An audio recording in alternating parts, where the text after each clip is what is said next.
Dėl Jėzaus homoseksualumo žmogus prieštarauja, kurie giliai studijuoja raštus, o ne paviršutiniškai, kaip kitaip, mato prioritetų perstatymą, dvitaškis. Pirmoje vietoje Dievo mokymas ir jo įstatymą, antroje vietoje tėvai, šeima.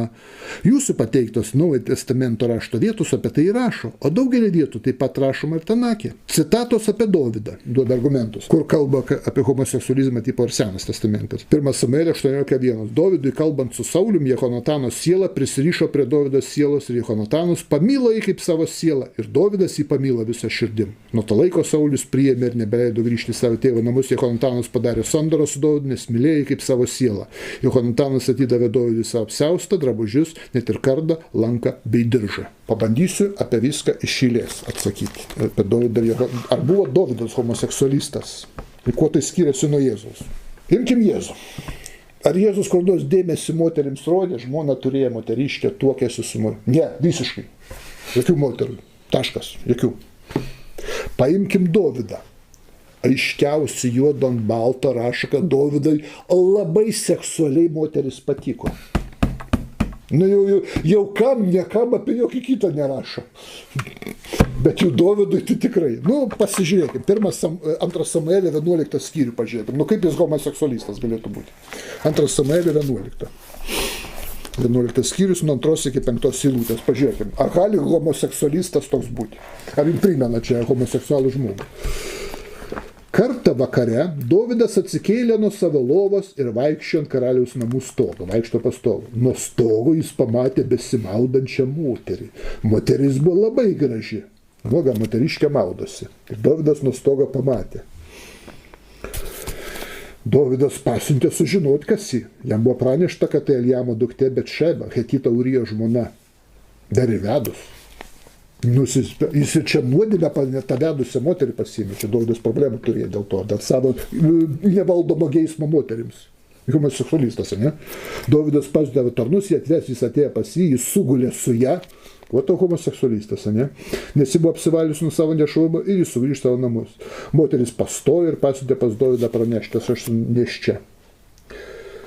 Ir paskui čia toliau yra, kaip Dovydas net jos vyru atsikrato. Išsiuntė pirmas fronto linijas, kad jis greičiau žūtų ir pasiėmė ir turėjo su Dievu dėl to didelių problemų.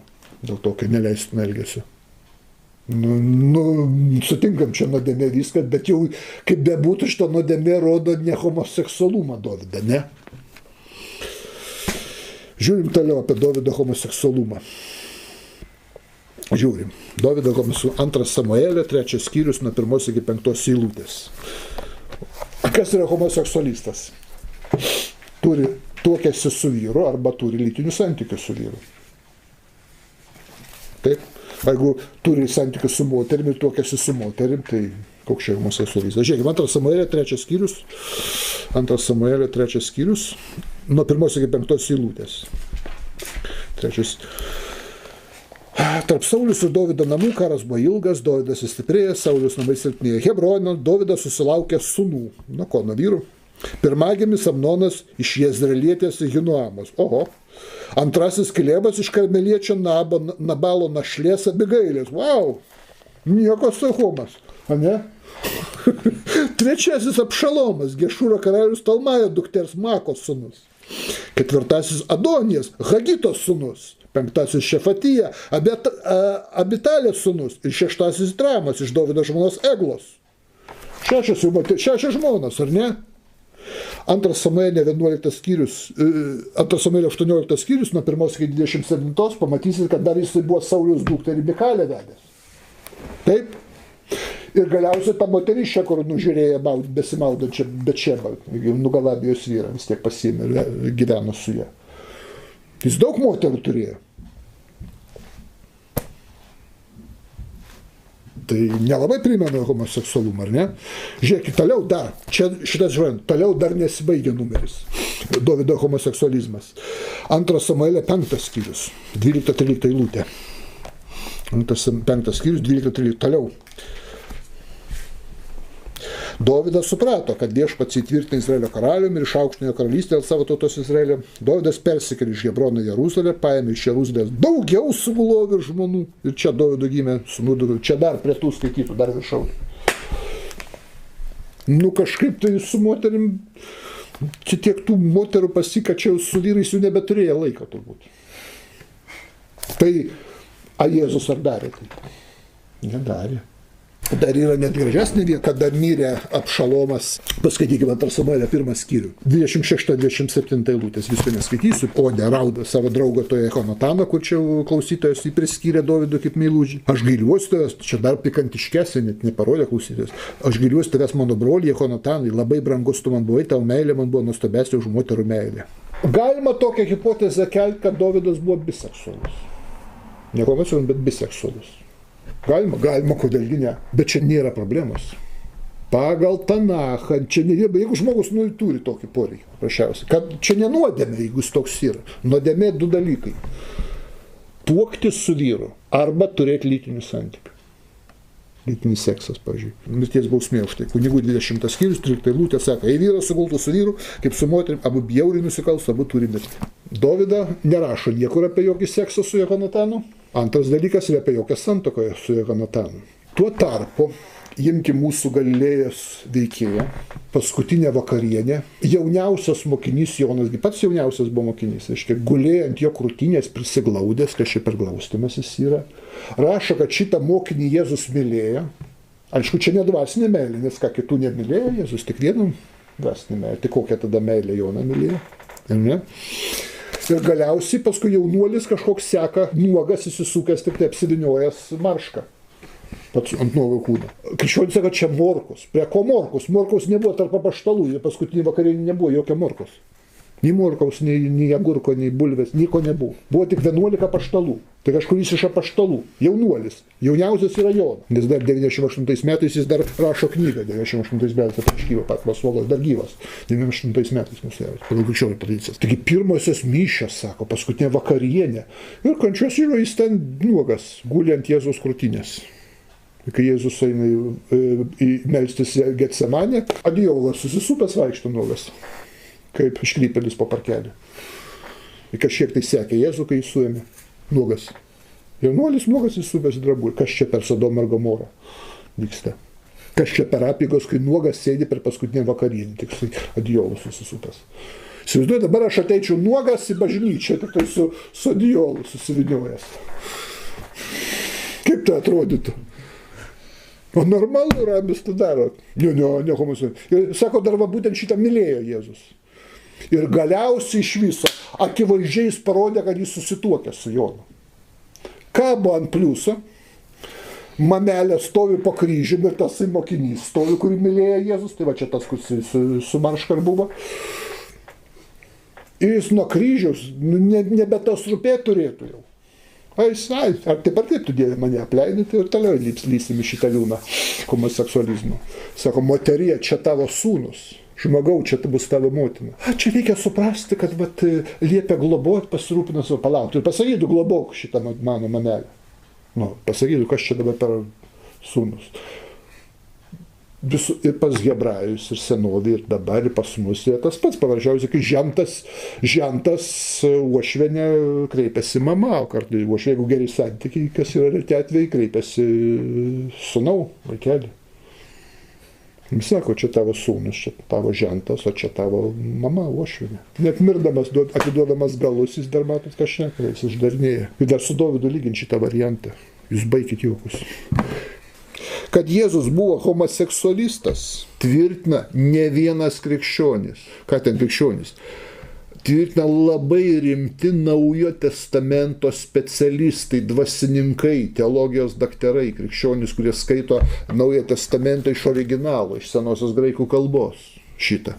Jūsų pačių krikščionys tą tvirtina. Gerai, aš ne katalikas, bet jūsų pačių katalikų ir protestantų teologų, labai rimtų, su tokiais teologiniais, tiek teologiją metų studijavusiais ir taip gerai žinančiais Naująjį testamentą, iš originalo kalbos, jie priejo tos išvados, kad jis buvo homoseksualistas. Na žiūrėkit, Anglikonų kunigas, mūsų yra Paulo Streicher, baigęs labai garsą teologijos, prestižinę teologijos mokymo įstaigą, taip vadinamas Lincolno teologijos koledžą. Daug metų dirbęs pastoriumi anglikonų. Nuo 1964 iki 1969 metų buvo Britų bažnyčios tarybos rytų ir vakarų santykių patariamo komiteto sekretorius. Tai aukštos pareigos anglikonų bendruomeniai. Labai aukštos pareigos, net neeilinis dvasininkas. Nuo 1970 iki 1981, paskui nuo 1995 iki 1997 metų buvo Anglijos bažnyčios generalinio sinodo narys, tai prie anglikonų bažnyčios valdžios, hierarchijai pakankamai aukštas žmogus.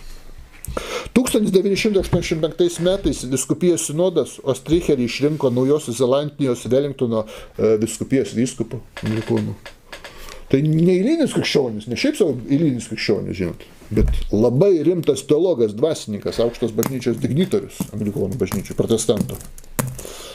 Tai šitas dvasininkas ir garsus teologas tvirtina, kad Jėzus buvo homoseksualistas. Taip. Jis įrodinėjo, jis knygų, straipsnių parašė daug, teologinių veikalų.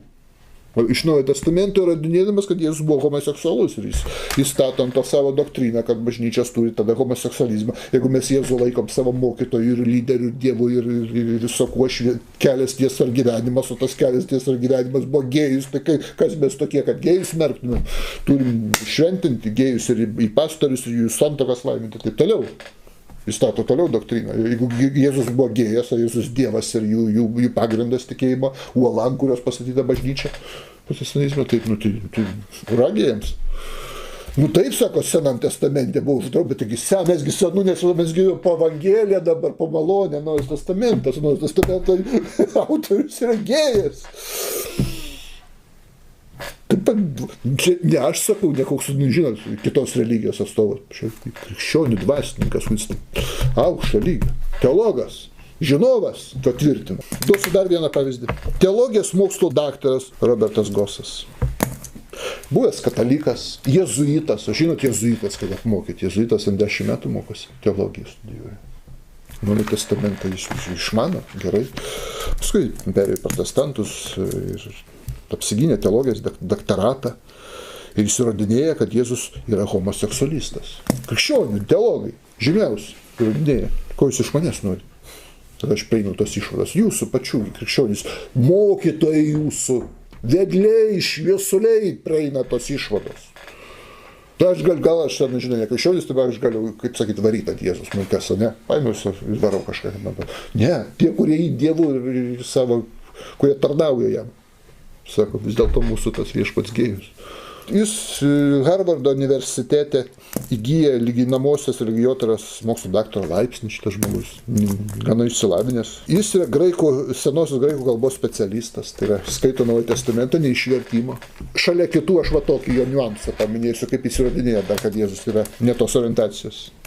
Žinote, Mato ir Luko evangelijose kalba ten apie šimtininko sūnaus pagydymą, taip? Šimtininkas, viešpatie nesu vertas, kad užeitum po mano stogalę, tik tarp žodį ir mano tarnas pasakyti. Iš tikrųjų, nei sūnus, nei tarnas nėra originalė. Turbūt krikščionys šito nežino. Ten originalė žodis yra pais. Šimtininko pais, graikiškas žodis. O pais pasirodo kilęs iš žodžio pederastija. Čia darinys. Pederastija yra to žodžio darinys. Pais reiškia graikų kalba berniukas sugulovas.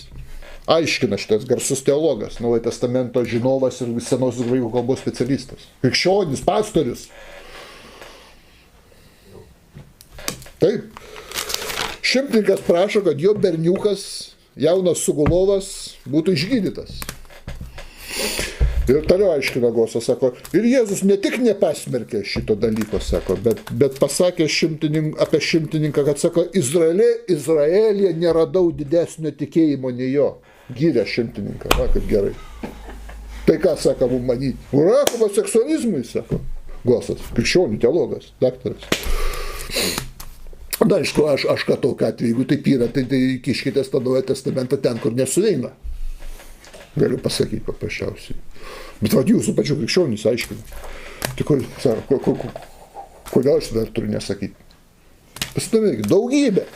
Ir pasirodo, kad 10 milijonų katalikų kiekvieną sekmadienį bažnyčiai atsiklaupia arba atsistoja prieš komuniją, kalba žodžius, gera malda. Viešpatie, nesu vertas, kad ateitum į mano širdį, bet tik tark žodį ir mano siela pasveiks. Juk tai perprazavimas iš tos evangelijos, kur tasai šimtininkas dėl savo romėnų karininkų buvo ta pederastija labai išplitusi tais laikais. Buvo tai normalus dalykas, visi turėdavo meilužius, sugyventinius ir taip toliau. Sako, tai šito homoseksualo žodžiai perfrazuoti, perduoti Jėzui, tik tai pakeista, ne mano tarnas pasveiks, arba, o mano siela pasveiks. Ir ne po mano stogo, ir mano širdį. To homoseksualo, kurį Kristus labai pagyrė. Tai net nežino krikščionis, kas čia vyksta. Šimtai šiuolaikinių krikščionių teologų, tiek katalikų, tiek protestantų bažnyčiose priejo išvados aiškina, kad Jėzus buvo homoseksualus. Ir ne tik dabar, visais laikais tas buvo. Visais laikais buvo teologų, krikščionių teologų, kurie tą matė. Nu, toli nereikia, kad čia tokia žymėsiu. Žiūrėkime, 16 amžiaus. Christopheris Marlowe, žymus anglų dramaturgas, teko girdėti. Klasikas skaitomas, taip. Jis ne tik dramaturgas, rašytojas. Jis taip pat buvo labai praktikuojantis krikščionis. Ir turėjo teologijos išsilavinimą, nes jis net dvasininku norėjo būti, kunigu anglikonų. Jis yra baigęs studijavęs teologiją Corpus Christi koledže, Kembridže. Jis aiškino, kad, ką jūs nematėte, kad Jėzus homoseksualus. Buvo tokia prava, ką padarysim. Tai gal mes tada tos gėjus, taip sako, piktai nežiūrėjome. 16 amžiuje pastebėta. Ne tik šiais laikais. Apie šiais laikais tai aš jau nekalbu. Ką jūs man sakote, mielas krikščionį, kad aš tą pastebiu ir aš tą teigiu, kai jūs įsižeidžiat. Tai jūs įsižeiskite ant savo dvasininkų, jie tą sako.